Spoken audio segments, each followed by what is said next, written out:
So thank you for coming to our Empowering Muslim Families, Building Presence and Partnership in School. And we have three outcomes. First, we wanted to also introduce, you know what, I'm just going to stand here. And I don't. So basically, our outcomes are three. We wanted to introduce AMEEN to the parent community, and we also wanted to share why it's such a need for this type of presentation, this type of conversations to happen. And then also we wanted to kind of empower our parent community in terms of the involvement, how to be visible. So a little bit of tips. This is our first conversation. Inshallah, we'll have many, many more. So before we do talk about anything, think about what is one thing that you do that makes your child smile. Oh, I'm sorry. I guess we do. All right. All right. So think about one thing that you do that makes your child smile. Could be anything. Maybe something you did recently. Smile or put them in good spirits or make them happy, right? That's what smiling is. So just anything, just share. You can share out. Don't be shy.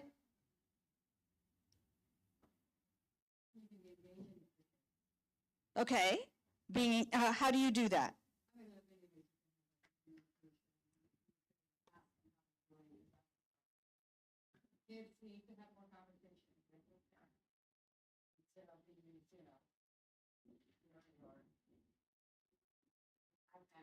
Okay.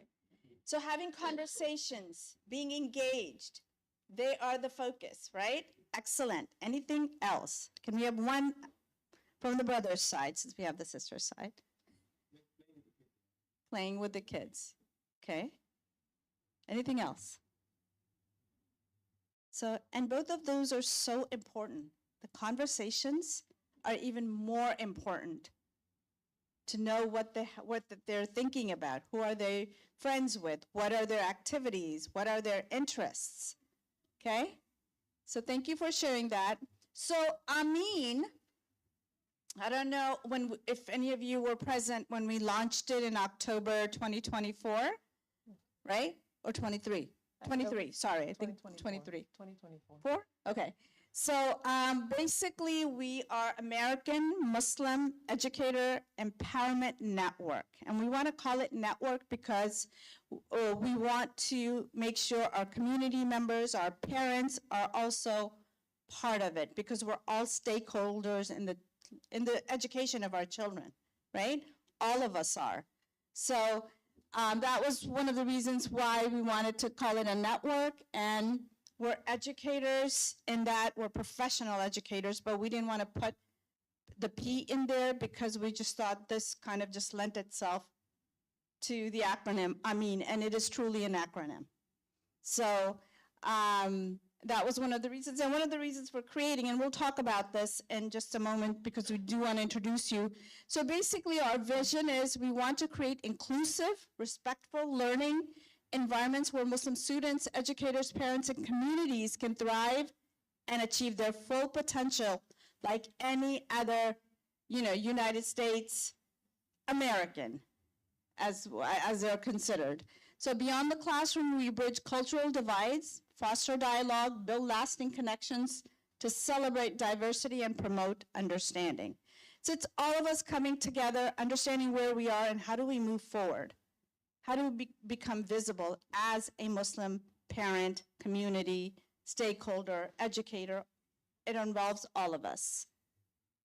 Okay, so our journey is that we started post 9/11, and it was actually trying to, help people understand the stereotypes that were out there, and they still are.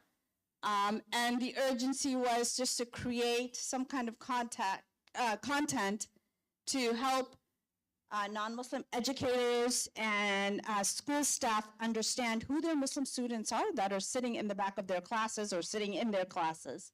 So, and then from that coursework HR 22, which MCC calls it. It's called Understanding Muslim Students. And this evolved from 45-minute, 90-minute to 6 hours to finally 45 hours module.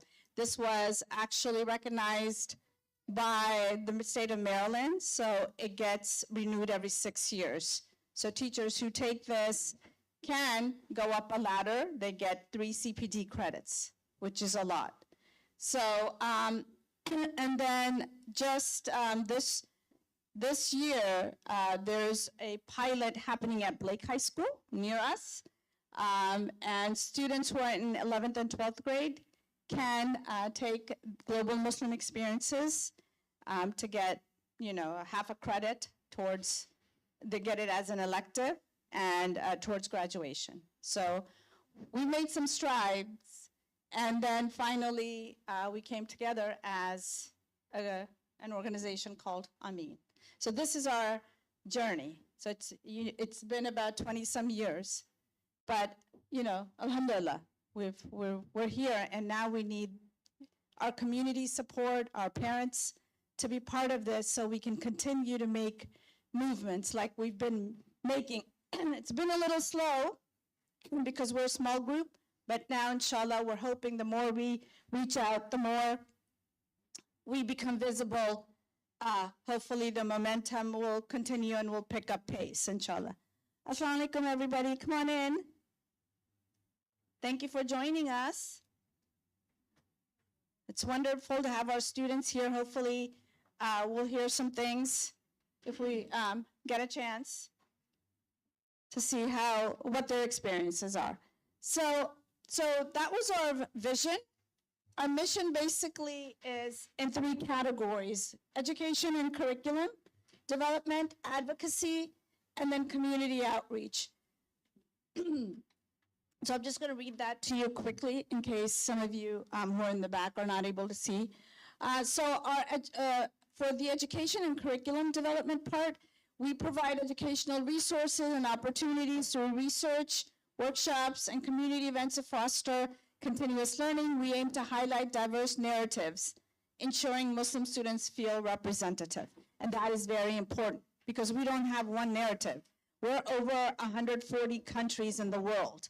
We represent that many. I don't know who else has that many countries that are represented by their faith or, identity, but that's who we are, and our the representation does not show that here. So there's a problem. I'm sorry? Absolutely.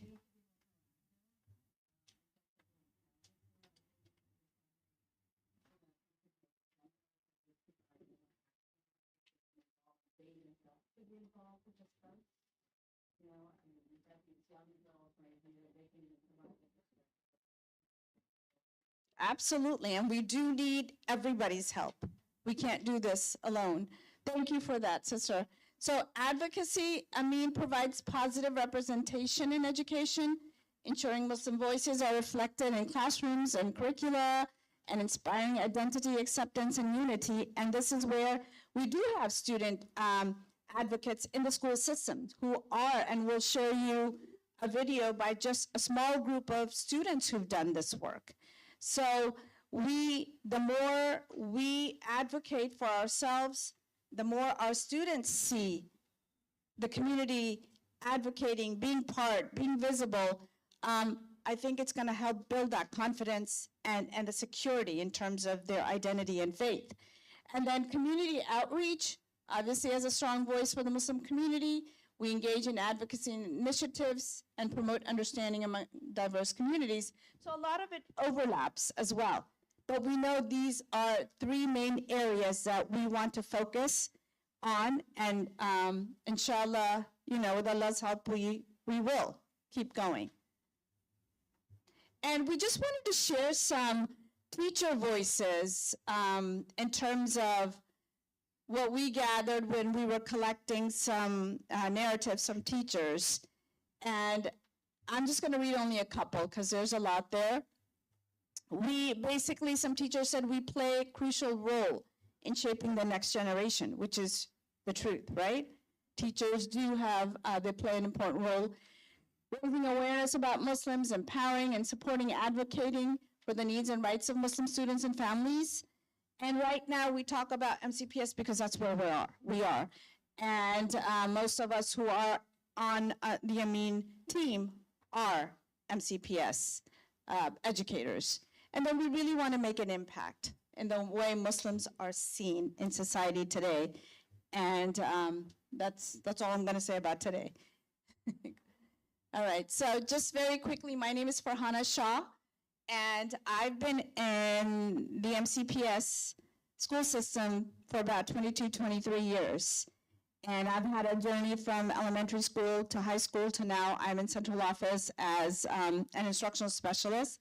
So where I do get to I have the opportunity to be called in, especially with our influx of refugees who've come in from Afghanistan. We have a lot of Muslim refugees coming in from other countries as well. So I do, I'm glad that some of us can be visible to support our students coming in. And then I'm gonna let. My name is Hanit Abbas. I'm also a board member and an educator in MCPS schools. I have over 20 years of experience, and I've worked in Baltimore City, Prince George's County, and now I work in Montgomery County Public Schools. We also have 3 other members who weren't able to join us today. We have Rama Hussein and Amani El-Kasabi and Aisha Ahmed, who is also, I think she's a Sunday school teacher here, if I'm not mistaken. So those are all members of our board currently, and we all come from this area and have several years of teaching experience as well as outside of the classroom. Okay, thank you. So this is what I was talking about, MCPS, Muslim Student Voice. Who's in MCPS? Raise your hand if you go. Did you, and who's, I'm wondering, it was blasted everywhere, right? All levels? It was given Okay. to all levels. Does anybody remember seeing this video? So see, and So- that's been an issue. This was made early this year, start of school, and they wanted to play this. It was supposed to have been blasted like through all MCPS teachers were supposed to show this prior to 9/11. So this is another reason why having Muslim teachers and kind of advocacy is important, because this was sent to principals. They get weekly information that they're supposed to share with their staff so that their staff can then pass this on to their students, but they have a choice as to whether or not they share this. And when there are Muslim teachers who are present and when we are aware that these things exist, we can step in and kind of serve as the impetus or the catalyst to get these shared with our communities. So this was supposed to be played not just for teachers, but for students so that they could be aware of how their Muslim classmates and peers are being treated in school. But when they have these things and they're not being shared, that information doesn't get out to them. So that's part of the reason why we decided to create AMEEN, to provide that type of support and to provide that push within the school system so that our students could get represented. And some of us collaborated with the social studies department on this. And all of the students that you will see here, they created this and they're all MCPS students. And you can see the quality of the work as well, what our students are capable of. Should I turn this off? Oh, it is already on. When people see my name, they ask me if I'm a terrorist. Can everybody hear? A little loud. Can we turn it up? Right. I was in It says third loud class, as it and goes. Can you do it? It's already. Is that it? Oh, That's it. great. But then a person next to me kind of laughed like it was a joke. That made me feel upset. It's a speaker. I can't even. I once heard That's the of a mic. kid who wasn't even Muslim get called a terrorist because he lived there. That's Islamophobia. The kids see it, say something. In my elementary school, someone had told me that all Muslims are bombers. That's Islamophobia. Don't ignore it. My teacher once called me out in class and said, "Do you know where Osama bin Laden was found? Pakistan." That's Islamophobia. That's Somebody told me that my grandfather was the terrorist on 9/11. That's Islamophobia. Stand up and speak out. I went to the library at my school, and the librarian told me no blowing or burning. Look at my hijab. That's Islamophobia. If you see it, say something. People attended our MSA meeting as a joke and made fun of us, and they called all of us terrorists. That's Islamophobia. Don't ignore it. The teacher at my school said that women with hijab are most likely to be terrorists, and my friends stopped talking to me because I was hijab. That's Islamophobia. That's not right. Islamophobia doesn't just affect Muslims, it affects people living rationalized Muslims because of their skin color, their language, or maybe even what clothing they're wearing. Islamophobia is the hatred, fear, or prejudice against Islam or Muslims, which can lead to a pattern of hostility, discrimination, and intolerance. Almost 60% of students report being unsafe as a result of their Muslim identity, which is twice as many reports from other students who belong to other religions. Hate crimes and incidents targeting Muslims have been increasing nationwide. In the past year, there has been a 200% increase in Islamophobia. However, Islamophobia cases are largely underreported. This means the number is likely much higher. If you are the victim of or a witness to an act of Islamophobia, please report it so we can stop Islamophobia in MCPS. Scan the QR code to access the anti-hate/bias incident report form. All responses will be anonymous. If you need help filling out the form, scan this QR code with detailed instructions. Visit the MCPS website for more information on the reporting form and how to fill it out. Say no to Islamophobia. So all of those were actual examples that students shared in terms of what happened to them and their experiences. And I'm not sure about the other counties, but MCPS does have the option to fill out that form. But what tends to happen is that students don't take the steps to fill out those forms. So we're trying to encourage students when they do experience any type of Islamophobia or any other type of incident where there's hate crime involved, which essentially Islamophobia is a hate crime, then they will be encouraged to fill that out so that the school and the county are aware that this is taking place. They do track this information and they do take steps to do something about it when this happens. And these are some additional comments that were made by MCPS teachers. A French teacher in a class said, women who wear hijab are more likely to be terrorists. And in an English class, how terrible are some of the Muslim countries and their practices. And students have to hear this.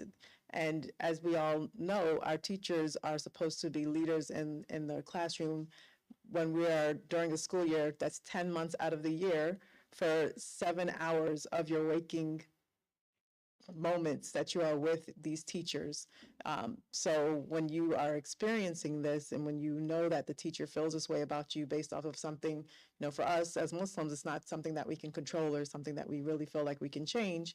You know that they have this feeling and this bias against you. So when this happens, we want to make sure that our students and our children feel comfortable coming forward to let the administration know so that something can be done about these types of incidents. This is a survey that includes information that was taken by ISPU, which is an organization that does research about the Muslim experience in the United States, and I believe around the world as well.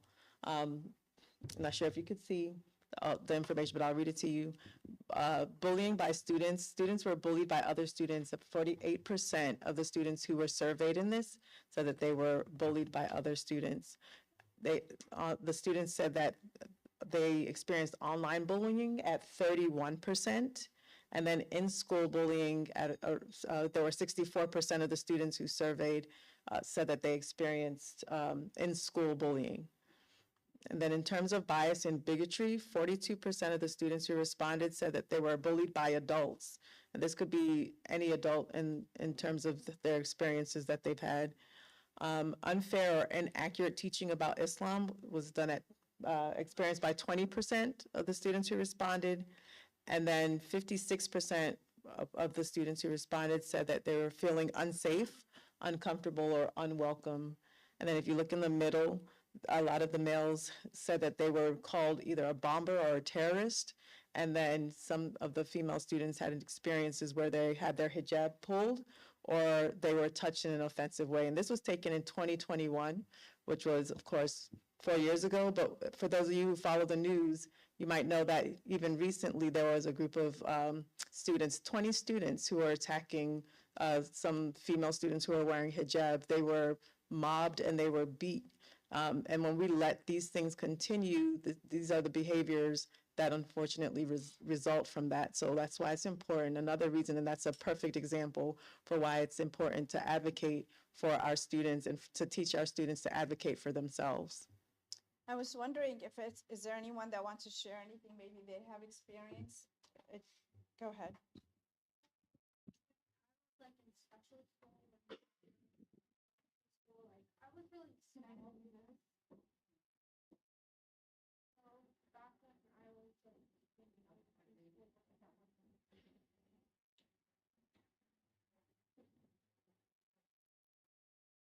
so back when I was in elementary school, like I felt like 5 years old. Like I remember getting beat up like 2 times.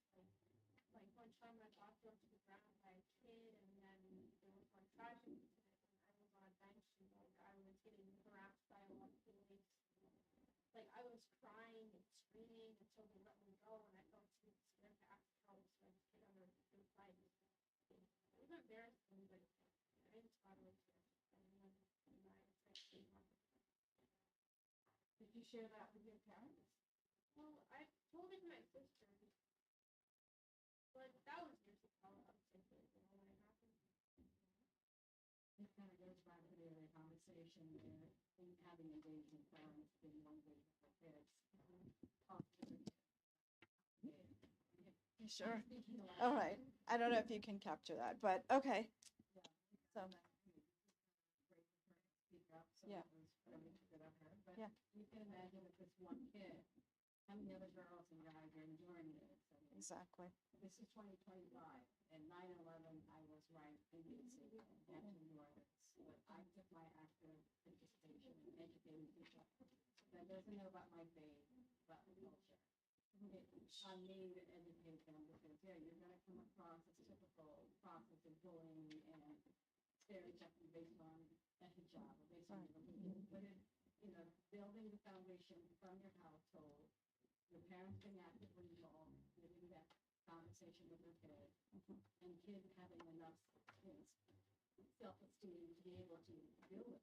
But you're still gonna deal with it. Right. It's how you approach the problem. Right. And I know I've been called anti-Semitic Of course. when I didn't say anything, but it's, and that's where we are. It's because the anti-Semitic process is constant. Exactly. So, how many of you have conversations with your parents, with your families, or you share what happens in school? And when we did this earlier, when we launched, it was very similar. So that's kind of, we did get the kids' side of things, but as parents, we wanted to have the parent side of things as well. Because when we're not having these conversations with our kids, we don't know what's going on with them. And as the young lady said, she talked to her sister about it. The teacher was present, but if it doesn't go anywhere beyond that, it's not really going to be addressed. So it is extremely important that we have these conversations with our children. And one of the things is kind of that embarrassment, and the kids don't want to take any further steps. I have 2 kids of my own, and they've experienced situations where I'm like, well, you should tell someone, and they don't want to take that further step. And, at least I know, and if I feel like I want to tell the administration or take that further step, I'm aware because we have those open lines of communication. So that's something that's extremely important because our kids don't necessarily say, oh, it's not a big deal. It's not going to hurt me. But clearly, she said she was 5 years old. And how old are you now? How old are you now? How old are you now? 15, about 10 years, and she still remembers this experience. So 10 years ago, and it's still something that sticks with her. So it's very traumatizing. So it's important for us to make sure that we are talking to our kids and learning about these experiences so that we can take the steps that they need in order to feel welcome, feel comfortable, and not experience this type of trauma when they are in school. Right, and one thing I do want to add, while, I mean, I think kids are kids, right? They're like, oh, it's no big deal. That's at the human level, kids, I guess, if you can say it. However, it's very important, guys, that if you don't report it, then we don't get these numbers. It's all about numbers, right? So tell your friends, you know, God forbid if it happens, to report it. If nothing else, at least it's written down, it's documented somewhere. And that is what CARE or ISPU, these organizations will tell you. Okay? Yeah. And if nothing else, not only is it documented, but you may help prevent it happening to at least another person, right? So your advocacy for yourself may also help somebody else who can't advocate for them, right? So just keep that in mind. Along with some of the negative experiences, we also have, thankfully, alhamdulillah, some positive experiences. And one of those most positive ways that students engage in their schools is through the creation of the MSAs, Muslim Students Associations. These are typically started in high school, and through those MSA organizations, there is a Muslim presence in terms of the students being able to come together and create different opportunities for themselves inside of the school. So the presentation that you saw on Islamophobia actually came out of the MSA.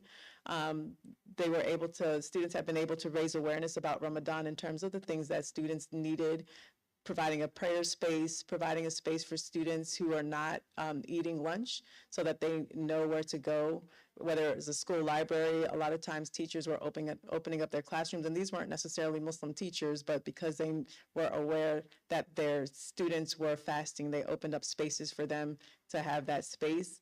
My son's school even hosted an iftar through their PTA so that they invited different members of the community, and one of the assistant principals even prayed with us, even though she was not Muslim, because we were providing that opportunity.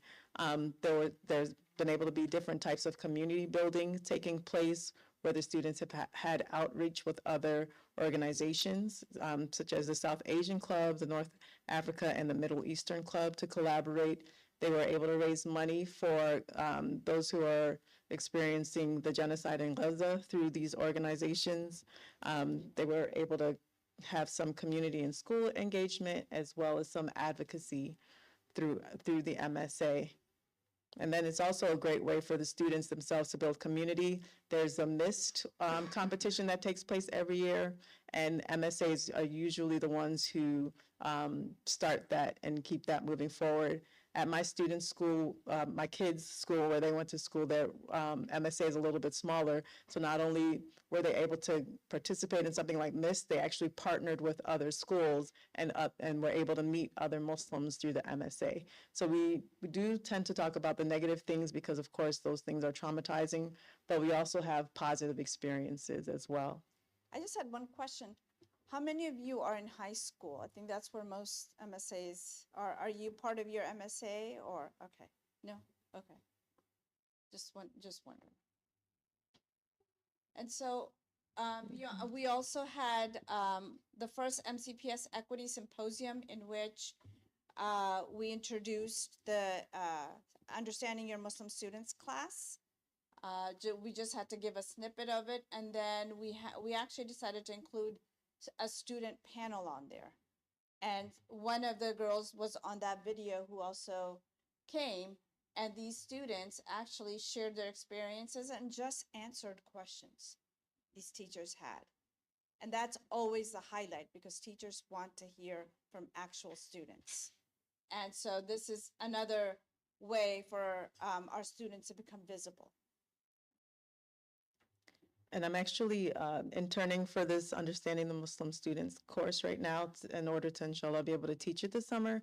And we have a little bit over 20 Montgomery County Public School teachers who are taking the class, and they're learning. It's surprising how little they know about Islam, but it's also very refreshing and very encouraging to see that they're actually engaging and excited and learning about Islam and really dispelling a lot of stereotypes that they had about Islam. Like just about every single class, there's a teacher who's in the class that says, "Oh, I didn't know that. I didn't understand that. Oh, this is completely different from what I knew," because all of these stereotypes exist. Yeah, it's sort of like brick by brick, we're doing this, right? It's a process. And in that class, some of the things that we ask the teachers to do, one is to go back, so they have to design its project, they have projects along the way. And one of the projects is, you have to create a 20-minute professional development for your either team, your department, or your whole staff. What can you take from it and create? So, and we ask them to be able to implement that as well. So that summarizes what they've learned. So, and that those are some things that they find are exciting, and they're very excited to share that with their colleagues when they go back. So I know the print is very small. So we're now we've given you a little bit about AMEEN and why it's important to have an organization like that. We've shared some student data with you and why it's such a need for parents and community to come together. But why should you get involved? Let's break that down. What are the general benefits for parents and children? Is that you're building strong relationship with teachers and students, school administrators. You're also influencing some of the decisions. And I'm just going to share this one experience. This happened a long time ago, maybe 10, 15 years ago. We had, and this is going to be, I guess, our white parent, and I hate to refer to a specific, race, and we know we're all one race, but it's a social construct that we know. So a white parent can come in and demand that I don't want this curriculum, and the whole curriculum gets overhauled. One white parent. The visibility, the engagement, the involvement in the school is what did that, all right? Now, we don't want to be overhauling curriculums because, that's not what we want to do. We want to be involved. We want to make sure our kids are getting everything. They have the same opportunities that other students have. And I will let you know, there are opportunities that not our Black and brown students get. Just being in the school system, knowing that some opportunities our teachers will share with some students. Okay, so this is one of the reasons why it impacts your child's education. Is the more involved you are, the more visible you are, the more you will get to know about what's happening in the district, in your child's schools. And then creating supportive community for your child, meeting other parents, and then strengthening. And then some of the specific benefits for Muslim students is that it's the power of being a Muslim representation. Okay, I don't know how to explain the wonders it does when students see Muslim teachers in the schools. Okay, so that's very important. And then fostering understanding and inclusion of diverse cultures within the community. And that's how our non-Muslim, parents and communities will learn, because one of our jobs is to educate who we are, right? Not just through saying we're Muslims, but also what are we doing? When you're working alongside with the rest of the parents, is how they're going to get to know who the Muslim parents are, who the Muslim students are, instead of believing every stereotype, as Sister Hanat mentioned, that teachers come in and they don't know, honestly. Even in the 21st century, with everything that's at their fingertip, they do not know. So, and then again, it's promoting positive image of Muslim families, building bridges, and then empowering our children. The importance of, by showing the importance of civic engagement and leadership, which is it's not prevalent in our communities. Let's just put it that way. Even though it's sunnah, even though it's in our deen, we have no way of showing, volunteerism. We don't show any kind of civic engagement. And I think this itself lends itself to being involved in the school systems. At least just start small. So I was having a conversation with my son before I left this morning, and I haven't been as active in the PT. Their school has a PTO, a parent-teacher organization, as I was with my daughter who graduated a couple of years ago. So I told him where I was going, and he's the king of giving side-eye. So he gave me side-eye. He was like, Mom, you're not in the PTO. I was like, why do you have to call me out? So when we're saying this, I'm, because I still have a school-aged, he's the last one, so I still have a school-aged student in the school, and they're watching us. And they will call you out. So this is important for us to do, because we don't want to just talk the talk. We also need to walk the walk, because they do see us, and the representation does matter. So when I go home, I'm going to be signing up for the PTO, because I didn't realize he was watching me, and he saw that I was very active with my daughter, but he never really voiced that he wanted me to be active. But today, I kind of got that message. A lot of it has to do with my time commitment, but even if I can't participate actively, I always do read the PTO minutes and read the emails to see what's going on in the school, because even that will, if something doesn't look right, even that alone will let me see, okay, I need to reach out to this person or reach out to that person to at least have my voice heard, even if I'm not a member of the PTO. Okay, so we have about 10 minutes, and we want to go through the slides quickly, because we do want to ask you to give us some feedback on a parent survey. So we're going to give you 5 minutes for that. We'll have some time for Q&A after. So with that said, we're going to go through quickly, but stop us if you have a question. And we will share these slides with you guys, all right? So you'll have this. So those of you who are new to PTA or PTO, there's some PTSA, because they also have student representations on that. So there are 3 levels. There's national, state, and then you have your county/local. And we'll go through it quickly and then, so you have the national PTA website, and then you have, this is for Maryland. Okay, and then the national, basically, obviously, just as anything, national is overarching, and it provides resources for all your local and state PTAs. And then you have the state, which serves the state of Maryland. And then here, you can use that link to locate the PTA for your child's school.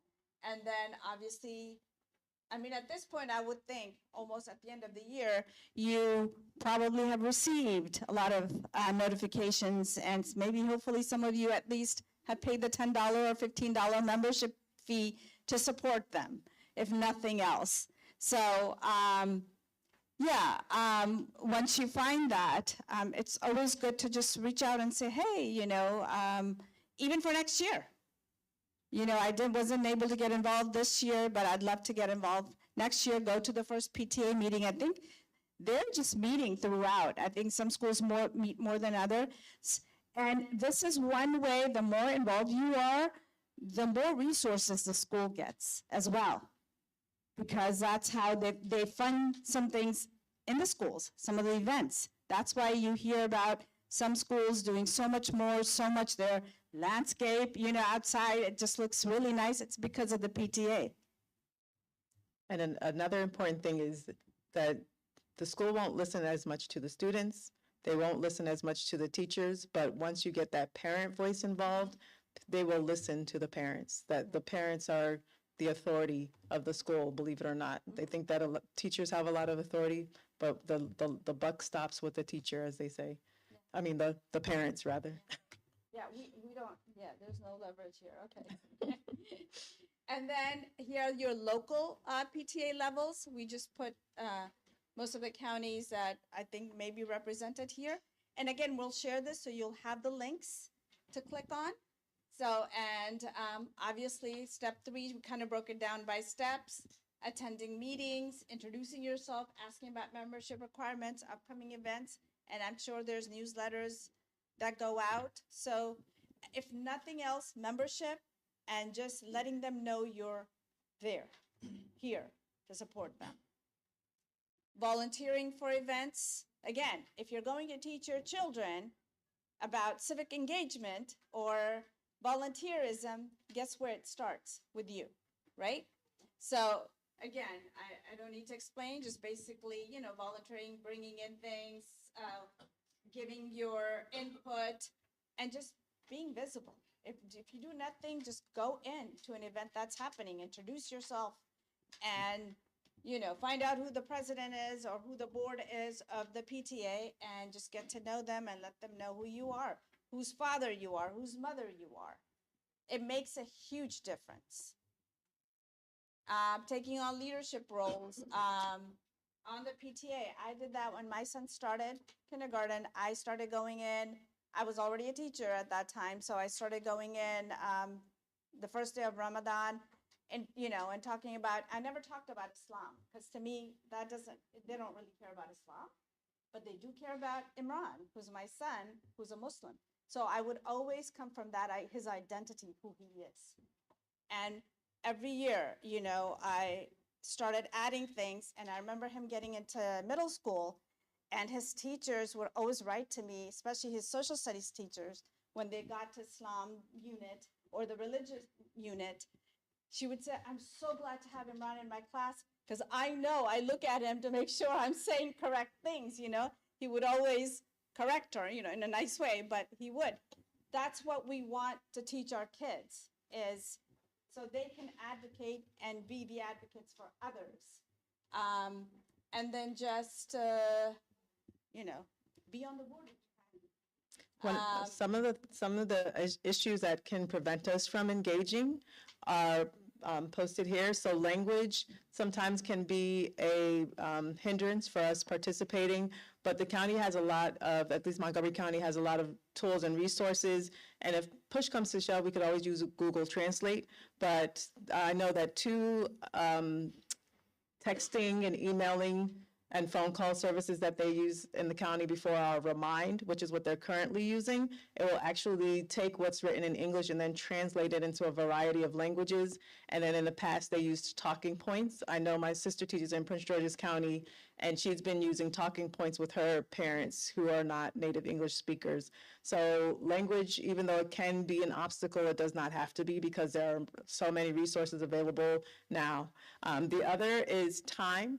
We offered a couple of steps that you could take in order to engage. So try to find the one that fits your time. Like I said, I'm not as engaged as I used to be, but I still continue to read the newsletters and make myself aware of what's going on in the school, so that if there's anything that I need to be engaged with, I'm aware. That's the amount of time commitment that I can make now.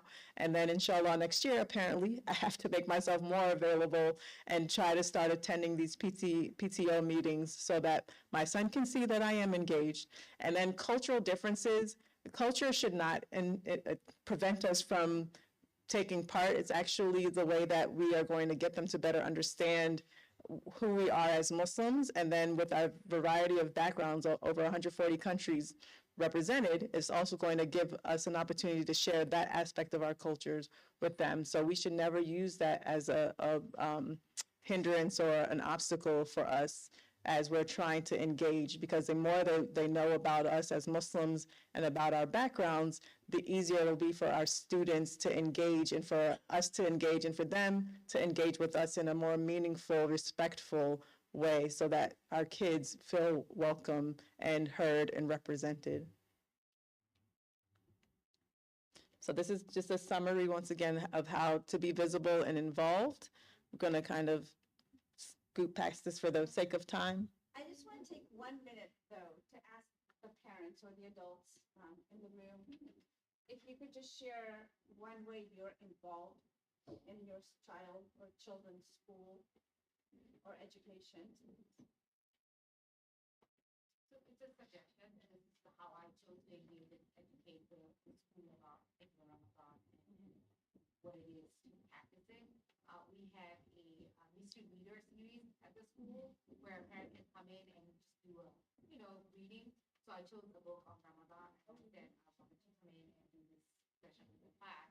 And that was a great way of just introducing the students, because my son, he expressed to me directly that, Mommy, they were laughing at me because I don't celebrate Christmas. Or they were like, oh, you don't celebrate Christmas. And I was like, you know what? We need to make an attempt for them to know what it is we celebrate. And I shared pictures and read a very, very simple book. They're, 6 and 7-year-olds don't have a long attention. I chose a book that was quick and easy, and I just showed them pictures of how we celebrate. And they were all excited. They were sharing stories of what they do. And they can get chatting, like we did a small craft activity. And that was a good way of just letting them know, yes, we have other celebrations, and it's it may be different, but it's fun. And then trying to engage in at least 1 or 2 PTO organized events, or actually some schools also have not PTO but resource specialists who kind of organize community gatherings, and that's what I've been part of, trying to be part of that circle where they meet up maybe once or twice every month and just brainstorm ideas, how we can get the community engaged, what we should do, just being a voice in that. Thank you so much, and I thought that was a great idea you brought in the Ramadan books, because I think that's also a way now to bring in books back, that are about Muslim students or the Muslim identity, and by Muslim authors. Yes. So that's, yes, We have time for one more. absolutely.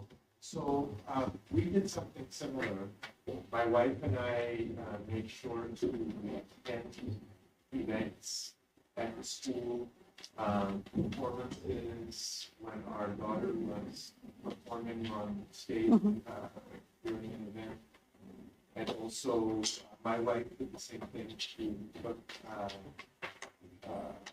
I believe it was also a Ramadan book for story time with kids during Ramadan. And then just on a slightly different note, I'm an attorney. I'm also an alum of Montgomery County Public Schools and also of MCC Sunday School. And we have a network, as many of you know, we have a network of Muslim lawyers in the area who do many different types of legal work. And I wanted to ask you, is there anything that we can do to be of assistance in your relationships with the schools? Absolutely. We can definitely, talk to you later. Absolutely. Can we ask one other? This has been very quiet. I'm sorry. That's the educator and me. We need to hear from all voices at least. Well, first of all, I would say thank you. Great job. It's fabulous that you guys actually leading the voices. And as a parent, one thing this morning we had a short talk in the bus, and to relate to this is, we value a lot of STEM education. We want our kids to become doctors, lawyers, and that's all well and good. But one thing that brother pointed out, how about the social, historians? It's like, to him, it's been like people like that in those fields have had really huge impact on the society, right? Like the advocacy work that you guys are doing. And we as parents should really have that open mind and encourage or nudge our kids. Of course, we don't want to force them in the direction where they are. But he just thought about the Bosnian conflicts, the genocides that have happened, and we are not telling the stories, and they keep repeating themselves. And we are not we have some amnesia or lack of the better word. So I think that's one area parents, let's look at it broadly, holistically. We don't just want doctors and engineers, let's try to be more in the society and have an impact. Absolutely. That's an excellent point. Thank you for sharing that. Oh, no. Yeah, I want to hear from, Sometimes this is just structured, but this is where this is real. Thank you. I actually joined the PTO as a finance chairman. But I got a little disappointed because even though it's a PTO, but there was not really as much active involvement. It was more like just doing raise fund with this area, but not really parent and teacher involvement. So, but they actually, the principal and they are involved in there, so they got to see the face and then my kids and Thank you for that observation. And I think that's also a great place. Once you get to know, then you could you'll bring in your input and make some of those changes. Because otherwise they just keep repeating. It's like a cycle. And some schools do that, others expand. Thank you for sharing that. I think I had one more hand up here, then we'll come back. Brother, did you, Jim? I'm gonna give you this because I think you have a mask on, so I want everybody to hear. Assalamu alaikum. Alaikum assalam. I'll make two quick observations. Children, sometimes our culture is such that they are not very, quotes unquote, outgoing and things like that. That was a comment made for my daughter. And I said, based on that, everything else was academically, she was doing great. She was not included into the honor society. So I wrote a letter to the principal, to the teacher, and a copy to the board, school board. What criteria do you use? So as a response, finally the decision was made to include her for the honor society. So that is important to be involved, on what basis they do these kind of things. Second observation is early on in 6th or 7th grade, they have kind of a sorting out of children, like somebody who is doing pre-algebra or something like that, like in 7th or 8th grade, their track becomes science-oriented or this-oriented or something like that. That's too early a decision to make. So if there are schools here have that kind of a policy, teachers should be very, very, parents should be very, very alert to those kind of shifting or sifting, filtering criteria. And those are two great points as well. Thus, the need for parents to be involved, right? That is why, and thank you. So we're hearing so many different kinds of approaches or engagements. So thank you. And I always feel like we're always preaching to the choir, right? We need more parents, and those parents who are not involved, how do we get them involved? No, maybe they won't stand up and say something, but what can they do behind the scenes? Because everybody can do something. So anyone else? I just wanted to hear from our adults and parents. Anything you want to add, Hannah? Oh, sorry. Get involved. I wasn't very much involved with the PTO this sports year, but I did reach out and I said, hey, what are you guys doing for something along the lines of international line or cultural line? Because we haven't seen one in the school, and I know other schools are doing it. Mm-hmm. Because I initiated that conversation, we decided to do one international line. Now, here's the kick, and that's where my follow-up question would be. We had bumps along the way when the new and with the reduction in the TBI plan. I was told that you couldn't do it because it would take away funding, certain federal funding from the school. And I pushed back and I said, can you please ask, or can you please share with me, what are the requirements to be able to qualify for federal funds? Not related to that, I'm just saying, what are the requirements? And then the comeback was, it seems like other schools are also hosting international nights, and we will be doing Alhamdulillah, that's great news. I was gonna say. How can I help? So my follow-up to this situation is, you as an organization, have you heard anything along the lines from any of your MCCS schools that programs or initiations are being pulled back because of this whole DEI? Thankfully, we have not. I've been taking a course for school leaders recently, and part of it continues to be talking about equity. So as far as the county is concerned, because that was my question at the beginning of the course, it's been about 6 months for the course, is how is the new policy going to impact the county? And at that point in time, they didn't have an answer.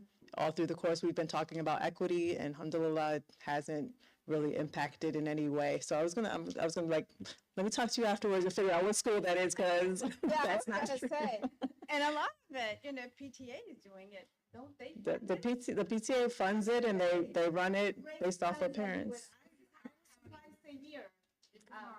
And that's that's. County. See, I was gonna say MCPS. Oh, but that, I know that we saw this CARE actually issued a condemnation where one of the Maryland and this is our county school where they're teaching music. the Israeli anthem. Yes. But I just read the article. If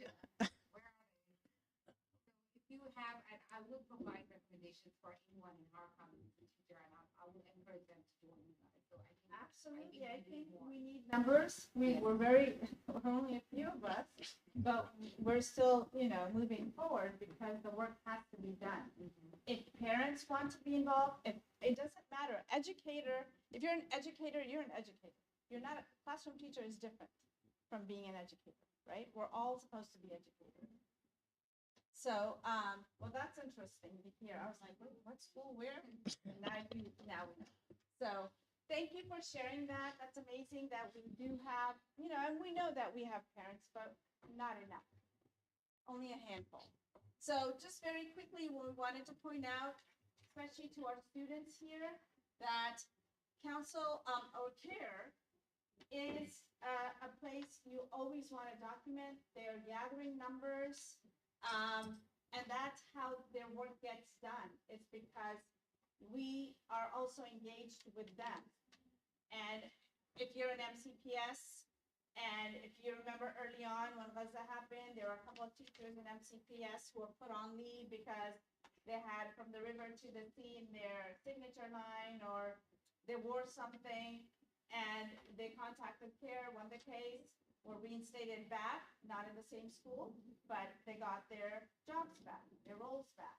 So they are fighting for us. Please always support them as much as you can, and reach out to them. God forbid when you go through a situation that they can support you with, so it also gets documented. Documentation is very important. Documentation is very important. All right. It's a care card. They encourage you to carry this card with you right now. And along with your citizenship papers and your passport and everything else. All right. I'm sorry. We have a little bit. Just because. So, okay. And just think about, time-wise, we only have a few minutes left. What is one way you'll get involved? I think one of the things, because we're hearing a lot of you, like I said, we're preaching to the choir. Find a friend, a neighbor, a Muslim neighbor. I'm saying Muslim because that's our focus, right? To get them involved somehow, or come support you when you are doing the work and you need another hand, or an set of eye to look over. So do that. That is everybody's assignment, to find one other person. We have to multiply. We can't just be,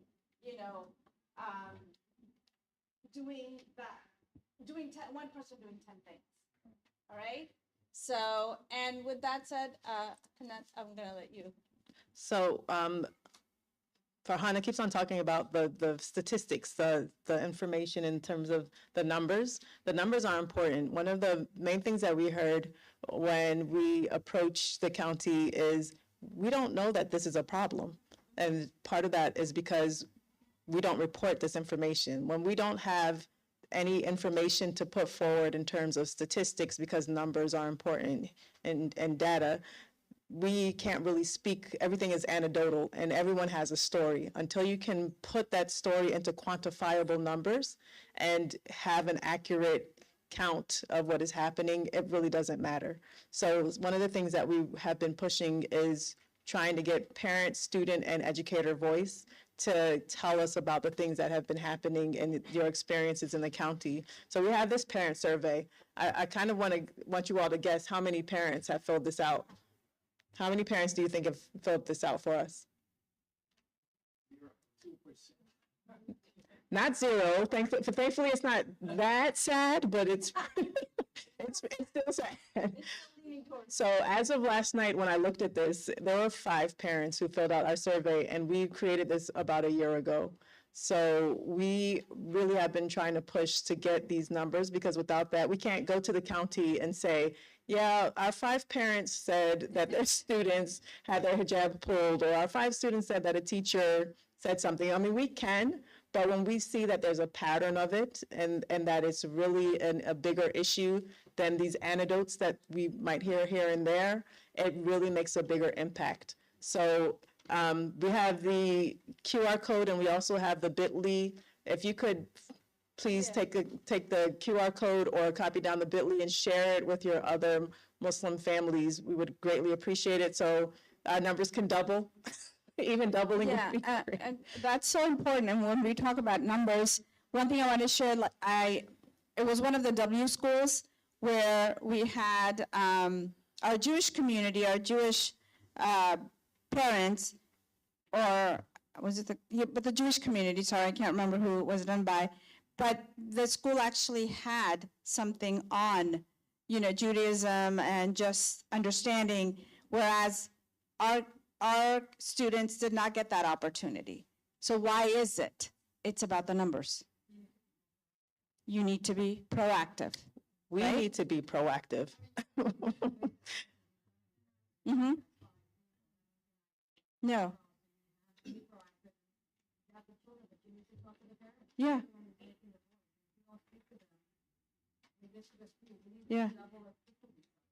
And quite honestly, I tell people, my son's grown. I don't need to be doing this, but guess what? As a Muslim educator, it should be on our priority list.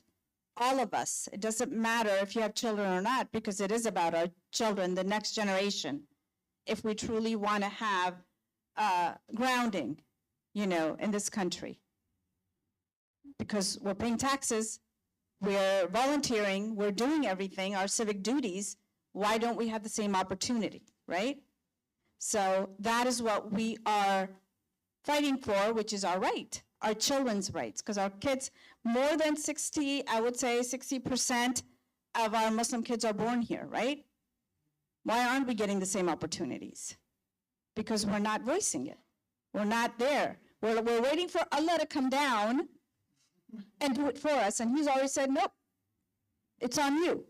So just keeping that in mind, please share with your other neighbors, family, friends, to be involved, we'll share this so they can check it out and fill out the parent survey. We also have one for students. We were supposed to have a conversation with the students prior to the parents, but I think just a lot happened and we were not able to do it. So we're gonna actually try to close the year out with a conversation with our students here in MCC. We're trying to get to other masajids, so if you know contacts, if you know people, if you can get us in those, we're trying. It's just very hard. People don't answer your emails, so, or phone calls. So it's not that we're not trying, we don't give up either. So we're gonna continue to do that. So if you can help us, please do, because we're all one community here. We may have different backgrounds in terms of professional or jobs, but we're all here for our kids. We're one voice, one community, for our children. So inshallah, thank you for listening. We're gonna go ahead and give you time, but we'll be here if you have any questions specifically. We would love to, chat with you. So thank you so much. And if you want to be part of AMEEN, please talk to us. Thank you. Assalamu alaikum. Assalamu alaikum.